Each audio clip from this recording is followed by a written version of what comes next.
ওই গো গিন্নি, শুধু ভাত দিয়ে গেলে যে, সঙ্গে আর কিছু দেবে না? দিলাম তো এক ঘটি জল। ভাতে জল ঢেলে নুন দিয়ে মেখে খেয়ে নাও। হ্যাঁ, কি রোজ রোজ সেই এক খাবার? এসব মুখে তোলা যায় নাকি? হ্যাঁ, তাহলে খালি পেটেই থাকো না, কে বলেছে মুখে তুলতে? না মানে অন্তত একটা কাঁচা পেঁয়াজ। এই মাঝে মাঝে তো বেশ ওই মশলা দিয়ে কষিয়ে মাছ মাংস রাঁধতে পারো গিন্নি। বাজারে মাছ মাংসের দাম জানো? ছেঁড়া কাঁথায় শুয়ে মাছ মাংস খাওয়ার স্বপ্ন দেখতে লজ্জা করে না তোমার? আসলে কি জানো তো গিন্নি, আমার লজ্জাটা ওই তোমার রান্নাঘরে রাখা মশলার বাক্সের মতো, শুরু আছে কিন্তু কোনো কাজে লাগে না। এই খবরদার, আমার রান্না তুলে একদম খোঁটা দেবে না, এই বলে দিলাম। হ্যাঁ, আমি চললাম মাছ আনতে, তুমি আদা রসুন বেটে পেঁয়াজ কুচিয়ে রাখো, বুঝলে? বলি পয়সা কোথায়? লাগবে না, মাছ খেতে হলে পয়সা নয় গিন্নি, বুদ্ধি লাগে, বুদ্ধি, বুঝলে? বুদ্ধির বদলে মাছ কোন দোকানদার দেয় গো?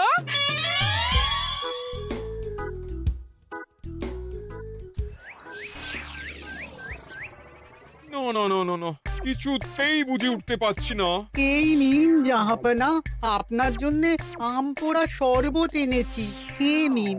ওরা কপাল আগে সামলাই, তারপর আম পোড়ার শরবত খাবো। সে কি জাহাপনা, আম তো আপনার প্রিয় ফল। তার চেয়েও প্রিয় ক্ষমতার লোভ। এদিকে কৃষ্ণনগর ঠিক যেন পাকা হিমসাগর, ওদিকে বর্ধমান যেন হৃষ্টপুষ্ট ফজলি, আর খাম্বাজ রাজ্য যেন লাল হলুদ গোলাপ ঘাস। এদের একসঙ্গে খেতে না পারলে আমার ঠিক ভাত হজম হচ্ছে না উজির। হবে হবে, খুব তাড়াতাড়ি এই রাজ্যগুলো আপনার বর্ষতা স্বীকার করবে জাহাপনা। শুধু চাই সঠিক উপায়। কি উপায়? এদের সঙ্গে যুদ্ধে লড়ে আপনি সহজেই রাজ্যগুলো জিতে নিতে পারেন জাহাপনা, কিন্তু তাতে রাজ্যবাসীর ভালোবাসা পাবেন না। রাজ্যবাসীর ভালোবাসা পেতে হলে প্রমাণ করতে হবে তাদের রাজারা অপদার্থ। কি বলছো উজির? আমার তো কিছুই মাথায় ঢুকছে না।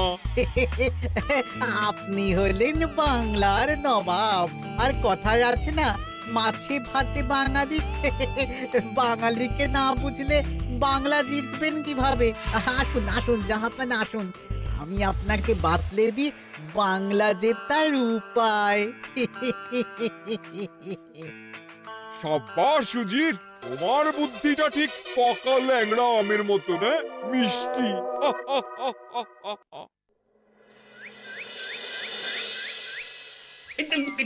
ধর ধর ধর ধর ধর, এই পায়ের নিচ দিয়ে গলে গেল, ধর ধর ধর ধর।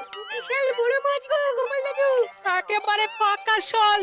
ছাড়বে না গোপাল দাদু, আজ রাতে আমরা জমিয়ে মাছ ভাত খাবো। খেতে তো হবে শোল মাছের ঝোল আর তেল কই। তোদের দিদাকে বড় মুখ করে বলে এসেছি, এই, ধরেছি।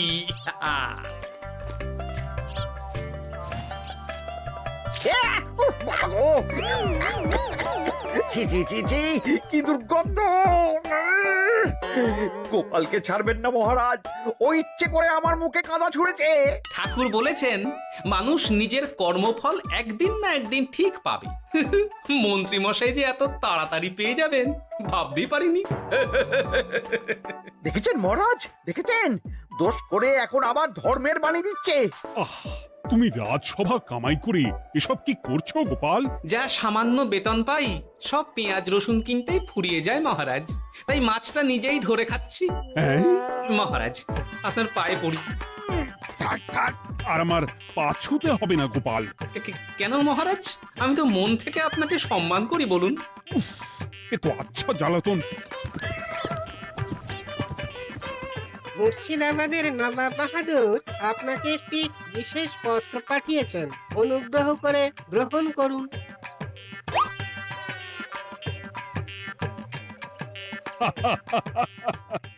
এ তো দারুণ আবদার। যাবো যাবো, আমি অবশ্যই যাব। কোথায় যাবেন মহারাজ? নবাব বাহাদুর লিখেছেন আগামী পরশু তার প্রাসাদে অতিথি হয়ে যেতে, তবে খালি হাতে নয়, সঙ্গে করে একটি জ্যান্ত মাছ নিয়ে যেতে। উপহারে জ্যান্ত মাছ? নবাব বাহাদুরকেও আমার মতন জল দিয়ে নুন ভাত খেতে হচ্ছে নাকি? নবাব হোক বা ফকির, সবার গিন্নি সমান। কিন্তু সঙ্গে করে কি মাছ নিয়ে যাওয়া যায়? ভেটকি, চিতল নাকি কাতলা? আচ্ছা, আগামীকাল রাজসভায় আমি সবার মতামত শুনবো। গোপাল, আগামীকাল ঠিক সময় চলে এসো কিন্তু। নাকি যাব মহারাজ, শুধু আমার বেতনটা। ভেবে দেখবো। চল রে, আজ অনেক মাছ পেয়েছি। চল চল চল।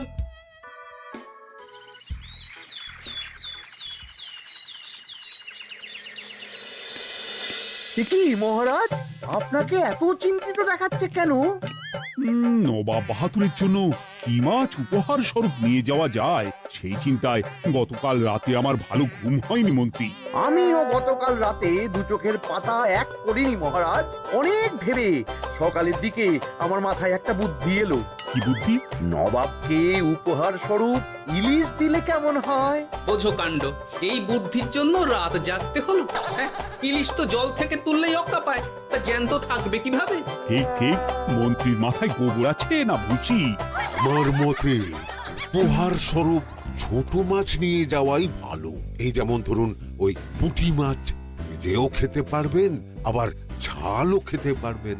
ছি ছি ছি ছি ছি, সবাই হাসবে যখন দেখবে কৃষ্ণনগরের মহারাজ উপহার স্বরূপ নিয়ে গেছেন পুঁটি। ওরে বাবা, তাহলে থাক বাবা। তাহলে বাদ গেল মোট দুটি, ইলিশ আর পুঁটি। আমার মতে কাতলা দেওয়াই ভালো, ওজনেও বেশি হবে। না না না, কাতলা দেখতে একদম ভালো নয়, মাথা মোটা মাছ কোথাকার। উপহারে এমন কিছু দেওয়া উচিত যা দেখতে সুন্দর হবে। হ্যাঁ, ঠিক তো, তাহলে বরং ভেটকি দিয়ে দিন। ভেটকি বাজারে কত করে কিলো এখন? পয়সার চিন্তা আমি করছি না গোপাল, বরং আমার চিন্তা মান সম্মানের। বাকি রাজ্যের রাজাদের তুলনায় আমার উপহার যেন নবাবের বেশি পছন্দ হয়। কিন্তু সবাইকে এরকম অদ্ভুত উপহার নিয়ে যেতে বলার কারণ কি? মাছ, তাও আবার জ্যান্ত। আচ্ছা মহারাজ, এর পিছনে নবাব বাহাদুরের কোনো চাল নেই তো? গোপাল, তুমি মিছি মিছি সন্দেহ করছো। কথা না ঘুরিয়ে বরং একটা ভালো মাছের নাম বলো দেখি। ভালো মাছ? জ্যান্ত কই মাছ নিয়ে যান মহারাজ, গতকাল অনেকগুলো ধরেছি।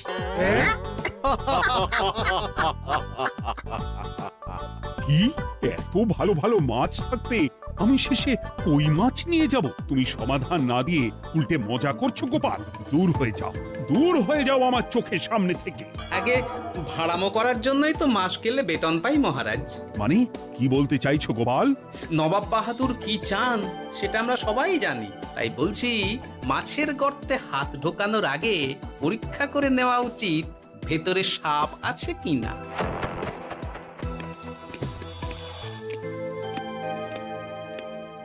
এই মন্ত্রী, গোপাল কি বলে গেল? সাপ ব্যাং কিছুই তো বুঝলাম না। ছাড়ুন তো গোপালের কথা, আমরা বরং মাছ নিয়ে আলোচনা করি। আমার মতে জ্যান্ত ভেটকি নিয়ে যাওয়াই ভালো। আমাদেরও ওই ভেটকিতেই মত আছে। বেশ, এই নাও 100 মোহর। বেছে বেছে সবচেয়ে বড় ভেটকিটা বাজার থেকে কিনে আনো মন্ত্রী। তারপর তাকে রূপোর গামলায় জল ঢেলে রাখো। আমি কাল ভোর ভোর মুর্শিদাবাদের উদ্দেশ্যে রওনা হব। কোনো চিন্তা করবেন না মহারাজ, কাজ হয়ে যাবে। যাওয়ার সময় চিঠিটাও সঙ্গে করে নিয়ে যেতে হবে। নবাবের হুকুম।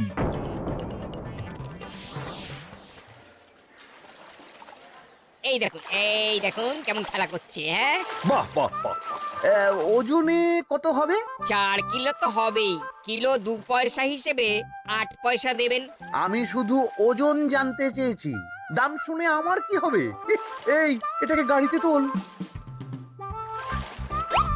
আর মাছের দামটা? মুর্শিদাবাদের নবাবকে আমাদের মহারাজ এই ভেটকিটা উপহার স্বরূপ দেবে। তোর ভাগ্য ভালো যে মাছটা তুই ধরে এনেছিস। আবার টাকা কিসের রে? আয় রে আয় আয় আয় আয় আয়, আমার কত ক্ষতি হয়ে গেল।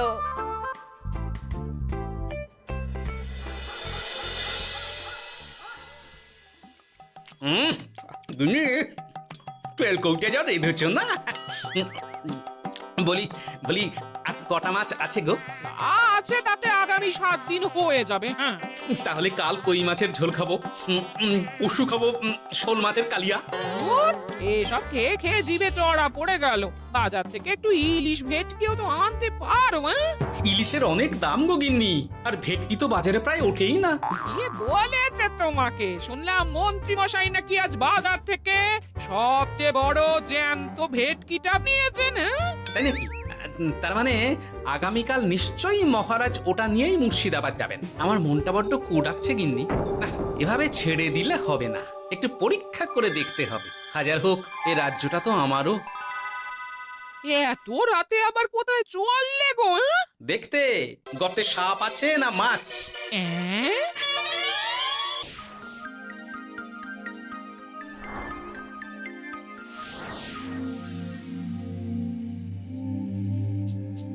এ কি গোপাল, এত রাতে? সব ঠিকঠাক বুঝেছো তো? হ্যাঁ হ্যাঁ, তুমি কোনো চিন্তা করো না গো গোপাল দাদা। তাহলে কাল উত্তরের জঙ্গলে।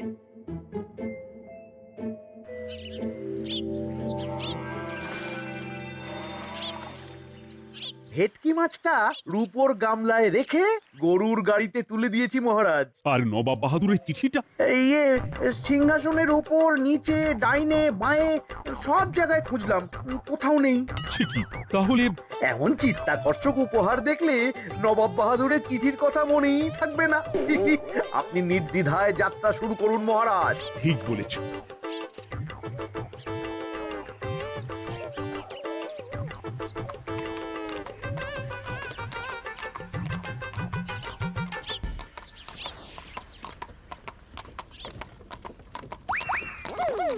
ওই তো মহারাজের রথ এসে গেছে। এই যা যা বলেছি মনে আছে তো? আছে গো আছে। ভেটকি মাছের পাতুরি আর ঝোল দুটোই রাঁধবো। হ্যাঁ, আমার ফিরতে কদিন দেরি হতে পারে, বেশি দেরি হলে তোমরা খেয়ে নিও, লুকিয়ে পড়ো।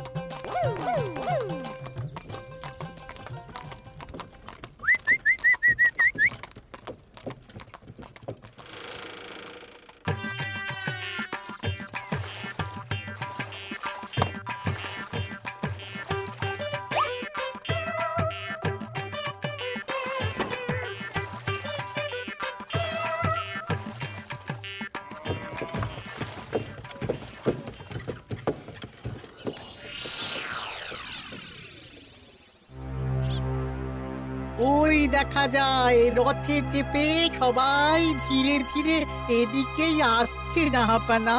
আসতে দাও, আসতে দাও, এবারই খেলা জমবে। এসো এসো, তোমাদের সবাইকে মুর্শিদাবাদে স্বাগত জানাই। আমার উপহারের কথা মনে আছে তো? আছে জাহাপানা আছে, শুধুমাত্র আপনার জন্য আমি নিয়ে এসেছি একটা জ্যান্ত কাতলা। এই নিয়ে এসো। আমার উপহারও কিছু কম নয় জাহাপানা, নিয়ে এসো। আর তোমরা? আর কৃষ্ণচন্দ্র, তুমি কি এনেছো? এদের সবার চেয়ে ভালো উপহার এনেছি, যা দেখলে আপনার মন একেবারে আনন্দে নেচে উঠবে। ইচ্ছে করবে এক্ষুনি হয় পাতুরি না হয় ঝোল করে খেয়ে নি। তাই নাকি? হ্যাঁ, খাস নবাব বাহাদুরের জন্য আমার বিশেষ তোফা। কই নিয়ে এসো। এই তো কই নিয়ে এসেছি মহারাজ। গোপাল, তুমি? ভেটকি কোথায়? এতক্ষণে গিন্নি রান্না বসিয়ে দিয়েছে।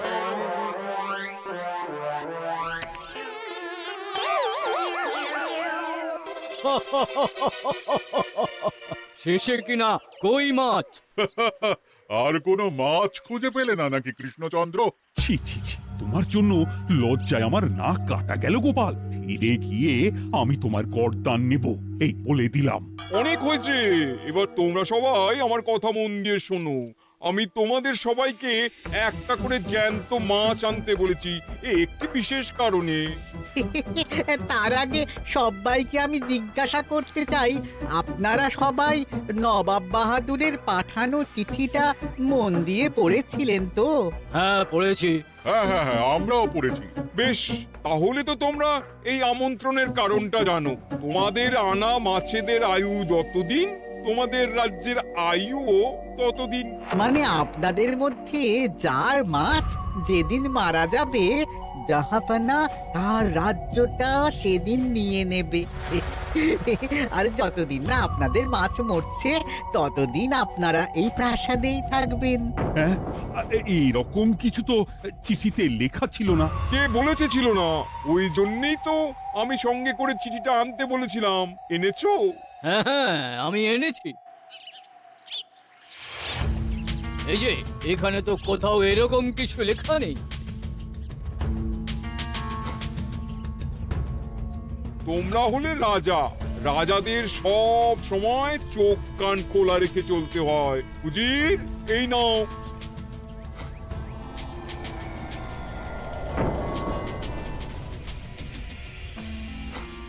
সত্যি তো, চিঠিতে তো এটাই লেখা আছে। আমাদের সঙ্গে প্রতারণা করা হয়েছে। হ্যাঁ হ্যাঁ, আমরা কেউ বুঝিনি চিঠিতে কার চুপি করা আছে। চুপ! বেশি গলা তুলে কথা বললে গলাটা শরীরের ওপরে নাও থাকতে পারে। আজ এই মুহূর্ত থেকে এই খেলাটা শুরু হলো।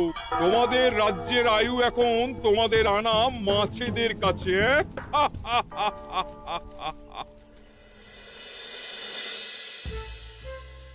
উজির, কার মাছের কি অবস্থা? আগে বাকিরা মোটামুটি সাঁতার কাটছেও, খাম্বাজ রাজার আনা কাতলা খাবি খাচ্ছে। মনে হয় খুব তাড়াতাড়ি যাবে। বাবা বাবা বাবা, এ তো খুব ভালো কথা। অপেক্ষা করি তবে। গেল গেল, আমার রাজ্যটা ভেসে গেল। গেছে মহারাজ, গেছে। আজ থেকে খাম্বাজ রাজ্য আমার। খাম্বাজ রাজাকে বন্দি করো। পাবদা রুইও ভেসে উঠেছে জাহাপানা। তোমাদের রাজ্য দুটো আমি খেলাম। বাকি রইল শুধু বর্ধমান রাজা চিতল আর কৃষ্ণচন্দ্রের কই। যা, আমারটাও গেল। আগে জানলে আমিও কৃষ্ণচন্দ্রের মতন জিওল মাছ আনতাম। কৃষ্ণচন্দ্র, নিজেকে এত চালাক ভেবো না। একটু দেরি হলেও একদিন না একদিন তোমার কইও ভেসে উঠবে। ততদিন তুমি আর গোপাল আমার প্রাসাদেই থাকবে, কেমন? এ তো উত্তম প্রস্তাব নবাব বাহাদুর।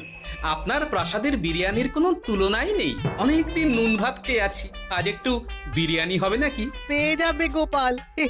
নবাবের প্রাসাদে অতিথিদের যত্নের কোনো ত্রুটি হবে না।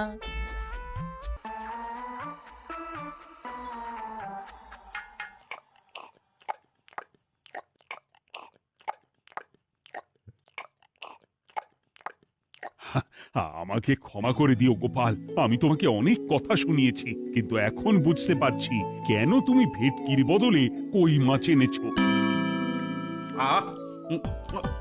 বিরিয়ানিটা যে রেঁধেছে না, বলছি এই নবাবের বাবুর্চিকে কোনোভাবে কৃষ্ণনগরে ধরে নিয়ে যাওয়া যায় না মহারাজ? গোপাল, কোনো মাছই অমর নয়। একদিন তোমার আনা ওই কই মাছটাও মারা যাবে, আর সেদিন আমাদের কৃষ্ণনগর রাজ্যটা নবাবের হবে। মাছগুলো একেবারে ঝুড়ো ঝুড়ো, আর মাংসটা তুলোর মতন নরম। আমার কথা কি তোমার কানে যাচ্ছে?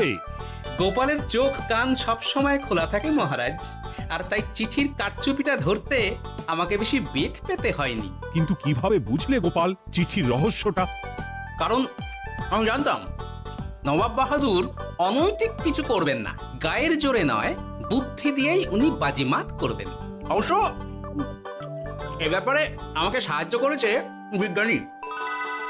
একটা সাহায্য করতে পারবেন বিজ্ঞানী?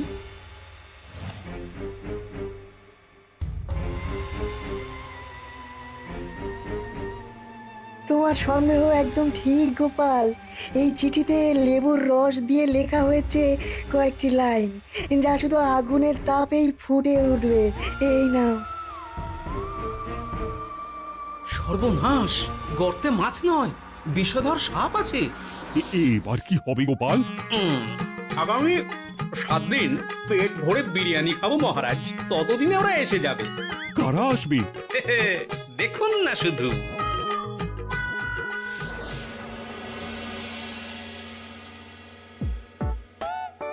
এই তোমার বুদ্ধি, দেখলে তো গোপাল এসে কেমন সবকিছুর উপরে জল ঢেলে দিল। মানে বুঝতে পারিনি যে ওরা ওরা চিঠির কারচুপি সব ধরে ফেলবে। কৃষ্ণচন্দ্রের কই মাছের কি খবর? সেটা কি এখনো জীবিত? আগে আমাদেরও একই প্রশ্ন নবাব বাহাদুর। এভাবে আর কদিন চলবে জানা নেই। কবে যে সব থেকে মুক্তি পাবো। দাঁড়ান জাহাপানা, আমি ছুটে গিয়ে দেখে আসছি মাছটা জীবিত আছে কিনা। তুমি বুনোল হলে আমিও বাঘা তেঁতুল। কৃষ্ণচন্দ্র, যতদিন না মাছটা মরছে তোমাকে আমি এখানেই আটকে রাখবো। সর্বনাশ হয়ে গেছে জাহাপানা, দেখবেন আসুন, দেখবেন আসুন। কি হয়েছেটা কি? চলুন না, নিজের চোখেই দেখবেন।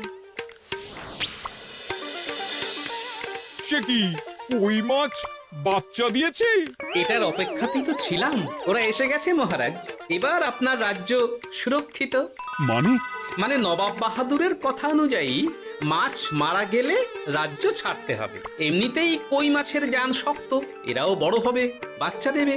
এইভাবে কই মাছের গুষ্টি মরে শেষ হতে হতে নবাব বাহাদুর আর বেঁচে থাকবেন না। নয়, হ্যাঁ। বেছে বেছে ঠিক মা কই মাছটাকে নিয়ে এলে, এবার রাজ্যে ফিরি। কি লাভ? সেই তো নুন ভাত খেয়েই থাকতে হবে। না, আমি তোমার বেতন 10 গুণ বাড়িয়ে দেব, আর যাওয়ার সময় নবাবের বাবুর্চিকেও ধরে নিয়ে যাব। আজ থেকে তুমি শুধু বিরিয়ানি খাবে। জয় জয় মহারাজের জয়, জয় কই মাছের জয়।